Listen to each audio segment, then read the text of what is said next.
బీసీలకు కవితకున్న సంబంధం ఏంటి అనేది కూడా కాంగ్రెస్ నుంచి వస్తున్న ప్రశ్నలు. నేను ఆర్డినెన్స్ అడిగాను తప్ప ఏ పార్టీ కూడా, ఇంక్లూడింగ్ బీఆర్ఎస్ కానీ ఏ పార్టీ కూడా అడగలేదు.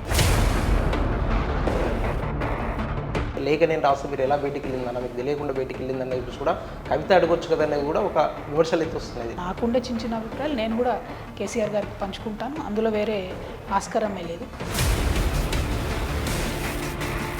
బీఆర్ఎస్ పార్టీ ఏదైతే కార్యక్రమాలకు పిలుపునిస్తుందో ఆ సమయంలో కూడా కవిత వెళ్ళట్లేదు, పాల్గొనట్లేదు కనుక కూడా ఒక విమర్శలు అయితే వస్తున్నాయి. ఇప్పుడు ఇంకా కొన్ని ఇష్యూస్ చెప్తే అనవసరంగా ఇష్యూ పెద్దదవుతుంది. కేటీఆర్ నాయకత్వంలో కవిత పనిచేయడానికి ఇష్టపడట్లేదు, కేసీఆర్ నాయకత్వాన్ని కోరుకుంటున్నారని చెప్పేసి ఒక చర్చ జరుగుతుంది. నా తరఫు నుంచి నేను పార్టీకి సంబంధించి చేయని కార్యక్రమం లేదు.